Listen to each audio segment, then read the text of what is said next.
It was the home side who got us underway at their impressive stadium, but it was County who were first into their stride, with Liam McSweeney setting up an early opportunity for Anthony Pilkington.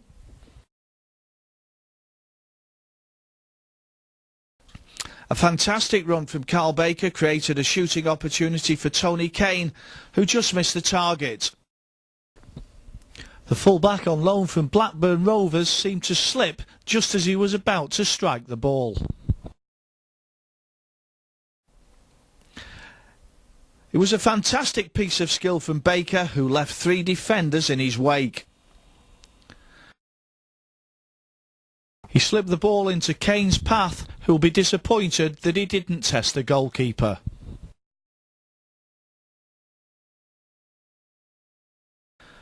A long James Tunnicliffe throw was only half cleared, and Stephen Gleeson had 2 shots from the edge of the box. The first was blocked, the second cleared the crossbar.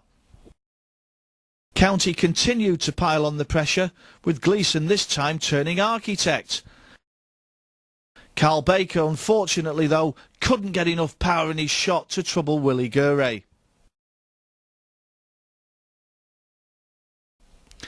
Gleeson was behind most of County's good work all night,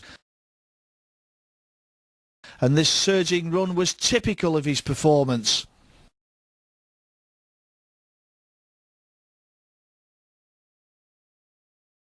Pilkington then found Baker, who did well to jink his way into the box, but his shot lacked power.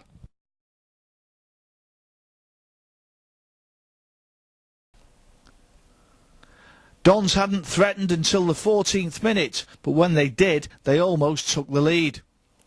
Luke Chadwick's shot beat Fraser Forster, but bounced to safety off the post.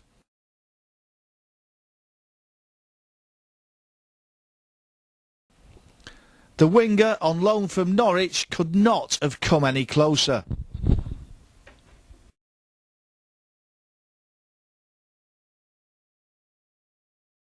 The chance sparked Dons into life, and within a minute they carved open the County defence. Mark Wright should have done much better though, with a clear shooting opportunity.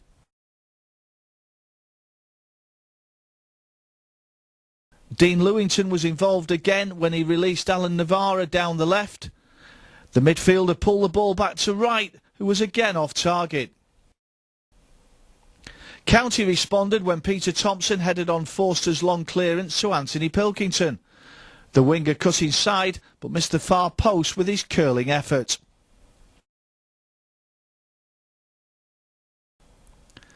Pilkington came much closer with a similar effort after it had been brilliantly picked out by Stephen Gleeson.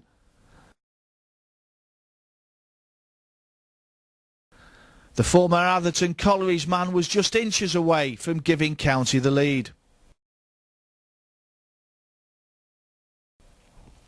The game was now end-to-end, with the standard of football from both sides a great advert for League One football.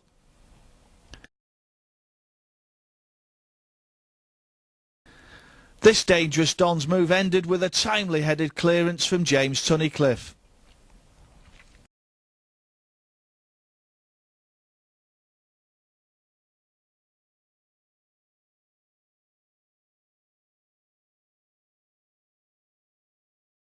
Gleeson was still dominating the midfield area, and another brilliant run and pass gave Pilkington another opportunity. The keeper was quickly off his line though to make a good save. Pilks managed to retrieve the ball and get a cross back into the box, but the Dons' defence were equal to it.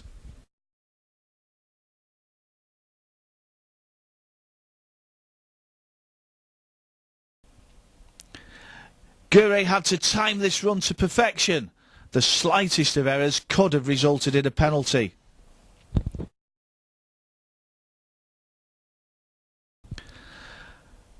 The half seemed to be finishing with shooting practice for Pilkington.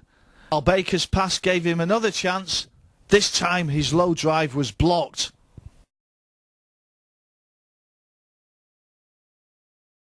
The Dons were certainly struggling to cope with runs from the County midfield, and in the end Pilks was unlucky not to score.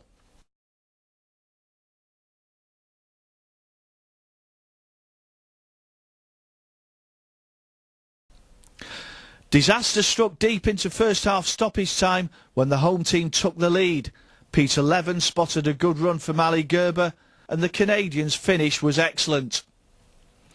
Gerber still had a lot to do when he received the ball, but he gave Forster no chance. Last year's League Two champions had an early opportunity after the break when Sam Baldock shrugged off Jarek Foget's challenge but shot wide.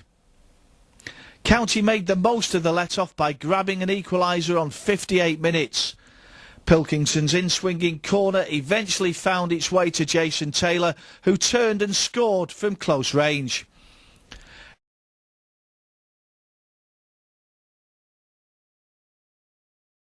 It was the midfielder's first start of the season following a foot injury, and he'd conjured up a priceless goal. And how the Blue and White Army celebrated. Tommy Rowe then had a chance. His low shot, though, was deflected just wide.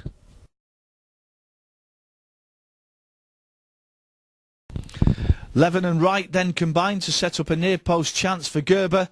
The County defence, though, stood firm.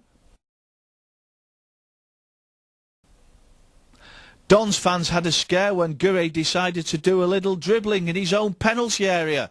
The keeper recovered, though, in the nick of time to deny Tommy Rowe. Gurre then got his angles spot on when he got right behind a powerful drive from Carl Baker.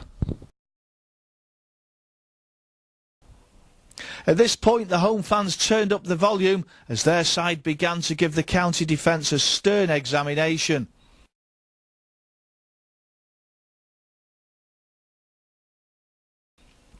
A well-worked move ended with Forster making a fine save for Miguel Lera's close-range header. James Tunnicliffe was then on hand to clear the danger. Dons continued to pile on the pressure, and with just 7 minutes remaining, Forster came to County's rescue with a quite magnificent double save. The keeper showed great agility to keep out both efforts. The home side retained possession, probing for another opening until Jimmy McNulty cleared the danger with a well-timed tackle on County's left flank.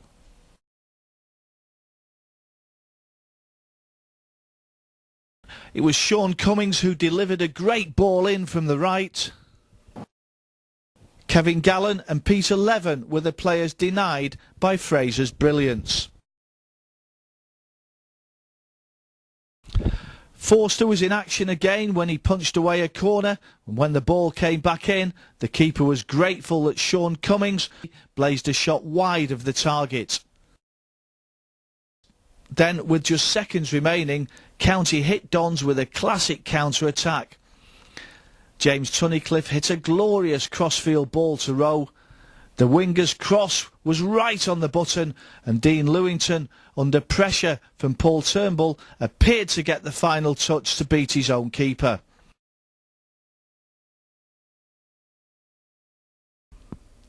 It was a brilliant pass from Tunney that picked out Tommy Rowe. His cross was perfection, certainly deserved a goal.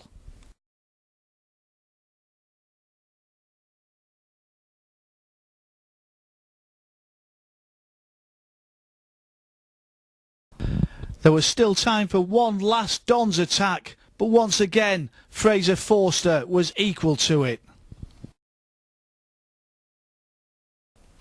So County recorded their second consecutive victory at Stadium MK, and the Blue and White Army celebrated another excellent 3 points.